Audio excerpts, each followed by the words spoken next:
Assalamualaikum warahmatullahi wabarakatuh. Salam Pramuka. Pada video kali ini kita akan melanjutkan pembahasan mengenai sejarah perubahan nama Gerakan Kepanduan menjadi Gerakan Pramuka. Bagi kakak-kakak yang belum menonton video sebelumnya, silakan Anda lihat video yang berjudul Dari Gerakan Kepanduan ke Gerakan Pramuka Part 1. Istilah pandu itu sendiri baru lahir setelah adanya larangan dari pemerintah Hindia Belanda kepada organisasi kepanduan di luar NIPV untuk menggunakan istilah Pathfinder dan Pathfindery. Dengan adanya larangan itu, dapat disimpulkan bahwa pemerintah Hindia Belanda mulai menyadari bahwa organisasi yang didirikan oleh tokoh pergerakan nasional ini akan membawa dampak negatif bagi mereka. Dalam hitung-hitungan mereka, dengan adanya pelarangan tersebut, maka semua kepanduan yang ada di Indonesia saat itu terpaksa bergabung dengan NIPV, sehingga dengan mudah dikendalikan sepenuhnya oleh pemerintah Hindia Belanda.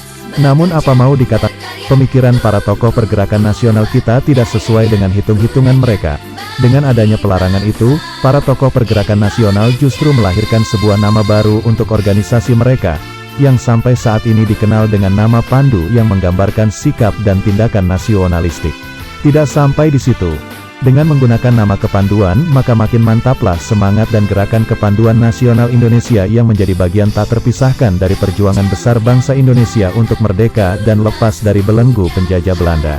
Peran Gerakan Kepanduan Nasional Indonesia pada masa penjajahan sebagai lembaga pendidikan non-formal yang sangat efektif untuk mendidik anak-anak Indonesia menjadi nasionalis muda yang memiliki rasa kebangsaan yang kuat, sehingga dapat bersatu melawan penjajah di bumi Indonesia.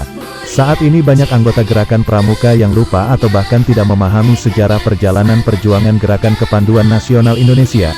Bahkan ada yang menganggap kegiatan Gerakan Pramuka tidak memiliki jejak sejarah dalam perjuangan kemerdekaan. Ini adalah kekeliruan yang sangat fatal. Bagaimana mungkin organisasi yang didirikan pada masa penjajahan dengan semangat perjuangan untuk merdeka dari penjajah, lalu disebut tidak memiliki jejak perjuangan untuk kemerdekaan bangsa dan negara ini? Ini sungguh pemahaman yang keliru dan perlu diluruskan, bahwa Gerakan Kepanduan Nasional Indonesia pada masa penjajahan, merupakan bagian yang tak terpisahkan dari perjuangan besar Indonesia untuk merdeka. Hal itu terlihat dengan dicantumkannya kepanduan dan rumusan keputusan Kongres Pemuda kedua yang diselenggarakan pada tanggal 27 sampai tanggal 28 Oktober tahun 1928 di Jakarta yang diakui sebagai satu unsur dasar persatuan. Demikian pula kata pandu yang telah terpatri dalam lagu Kebangsaan Indonesia Raya yang untuk pertama kalinya dinyanyikan oleh penciptanya Wage Rudolf Supratman pada Kongres Pemuda tersebut. Menjadi anggota Gerakan Kepanduan Nasional Indonesia yang aktif pada masa penjajahan merupakan perbuatan yang membanggakan yang bersifat patriotik, nasionalistik, dan humanistik. Tapi berbeda dengan saat ini, justru banyak generasi muda khususnya pelajar yang sudah gengsi menjadi anggota Gerakan Pramuka. Kebanyakan dari mereka menganggap bahwa Pramuka hanya untuk anak-anak yang baru belajar, menganggap bahwa Pramuka itu kuno dan masih banyak lagi. Hal ini tentu menjadi bahan pikiran bersama baik sesama anggota muda maupun oleh orang dewasa. Setelah lahirnya Sumpah Pemuda pada tanggal 28 Oktober tahun 1928, berbagai organisasi kepanduan menunjukkan suatu gejala positif dalam wujud timbulnya niat untuk bersatu di antara berbagai organisasi kepanduan nasional Indonesia. Dan bisa diwujudkan pada tahun 1930, yaitu antara INPO atau Indonesia Pathfinder Organisasi, Pandu Kesultanan dan Pandu Sumatera bergabung menjadi satu organisasi yang bernama Kepanduan Bangsa Indonesia yang disingkat dengan KBI. Kemudian terjadi pula satu federasi yang diberi nama Persatuan Antar Pandu Indonesia yang disingkat dengan PAPI pada tahun 1931. Yang kemudian berubah menjadi Badan Pusat Persaudaraan Kepanduan Indonesia yang disingkat dengan BPPKI pada tahun 1938. Pada masa pendudukan Jepang di Indonesia, organisasi kepanduan mulai dilarang, sehingga tokoh-tokoh pandu saat itu banyak yang masuk dalam organisasi Seinendan, Keibodan, dan Pembela Tanah Air atau PETA. Proklamasi kami, bangsa Indonesia, dengan ini menyatakan kemerdekaan Indonesia. Hal-hal yang mengenai pemindahan kekuasaan dan lain-lain diselenggarakan dengan cara saksama. Setelah proklamasi kemerdekaan pada tanggal 17 Agustus tahun 1945, tokoh-tokoh Pandu kembali bersatu membangun organisasi kepanduan nasional pada masa kemerdekaan. Pada tanggal 28 Oktober tahun 1945 di kota Surakarta terbentuklah Organisasi Kepanduan Nasional yang bersifat kesatuan sebagai satu-satunya organisasi kepanduan di seluruh wilayah negara Republik Indonesia.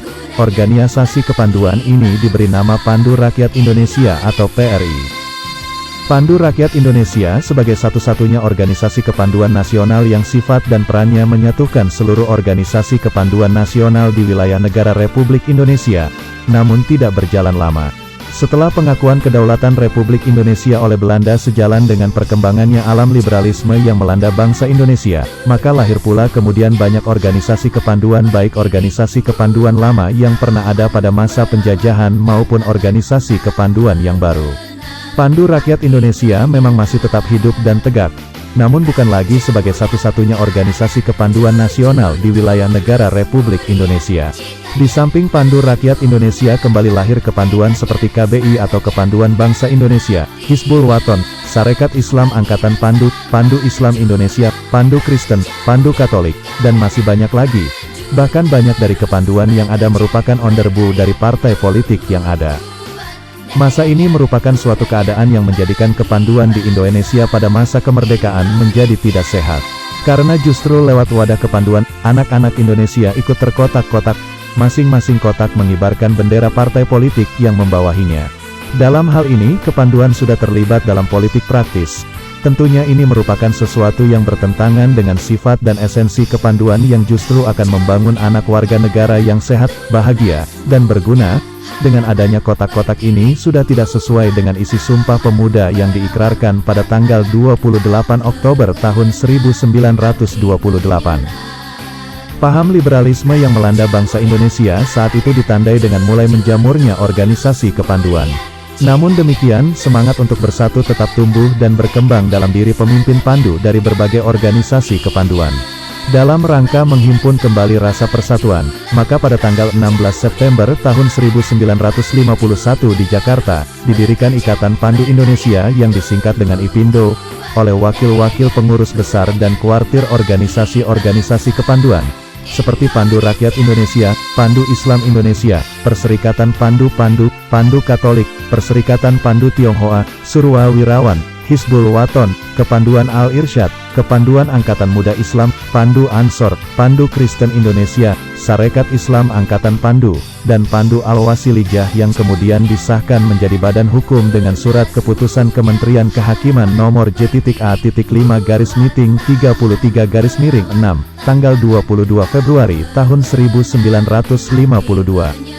Saat itu IPINDO juga mendapatkan pengakuan pemerintah sebagai satu-satunya organisasi kepanduan yang diserahi penyelenggaraan kepanduan bagi anak putra di Indonesia oleh Kementerian Pendidikan, Pengajar, dan Kebudayaan.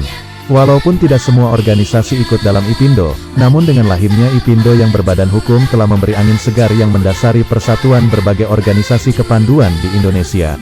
Salah satu angin segar dari berdirinya IPINDO adalah dapat diterbitkannya petunjuk permainan untuk Pandu Putra yang disusun oleh Komisaris Besar Umum Nasional IPINDO Sumarjo dan dicetak oleh Yayasan Pendidikan Masyarakat Jakarta untuk Jawatan Pendidikan Masyarakat Kementerian Pendidikan, Pengajaran dan Kebudayaan pada tahun 1952.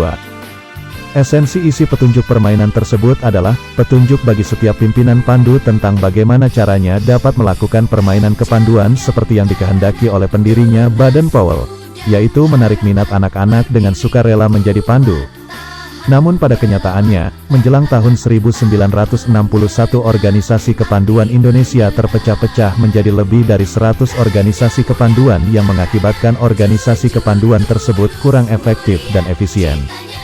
Dalam rangka menjadikan organisasi kepanduan Indonesia sebagai bagian perjuangan besar bangsa Indonesia yang efektif dan efisien, maka selalu muncul upaya untuk membangun persatuan dan kesatuan organisasi kepanduan Indonesia sekalipun masih berbentuk federasi. Di samping IPINDO yang merupakan federasi organisasi kepanduan putra, terdapat pula dua federasi organisasi kepanduan puteri yaitu POPPINDO atau Persatuan Pandu Puteri Indonesia dan PKPI Kepanjangan atau Persatuan Kepanduan Puteri Indonesia. Upaya untuk bersatu dari para pimpinan Pandu terus ada. sehingga IPindo, POPPINDO dan PKPI melebur jadi satu yang selanjutnya diberi nama Perkindo yang beranggotakan kurang lebih 500.000 orang. Dari 60 organisasi kepanduan yang berada dalam Perkindo, namun masih ada organisasi kepanduan yang merupakan onderbu partai politik, sehingga masih berada dalam keadaan yang berhadap-hadapan atau saling berlawanan satu sama lain, sehingga persatuan kepanduan saat itu masih dirasa lemah. Di samping itu organisasi kepanduan Indonesia menjadi lebih rancu lagi dengan lahirnya Kepanduan Putra Indonesia atau KPI yang menjadi onderbu Partai Komunis Indonesia atau PKI. Melihat kembali prinsip filosofis yang terkandung dalam kepanduan, tidak mungkin ada satu organisasi kepanduan yang menjadi onderbu Partai Komunis Indonesia, sebab prinsip filosofis kepanduan tidak sesuai dengan prinsip filosofis komunisme. Dengan lahirnya KPI menjadi yang menjadi onderbu PKI, lahir pula gagasan untuk membentuk gerakan pionir muda, sebagaimana yang terdapat di negara-negara komunis. Ini merupakan gagasan yang berbahaya bagi kepanduan Indonesia, sebab jika gagasan ini terwujud akan melenyapkan gerakan kepanduan nasional Indonesia. Dengan lahirnya gagasan untuk membentuk gerakan pionir muda yang komunis itu, sehingga mendorong tokoh-tokoh pejuang kepanduan yang berjiwa Pancasila bergerak melawan gagasan gerakan pionir muda.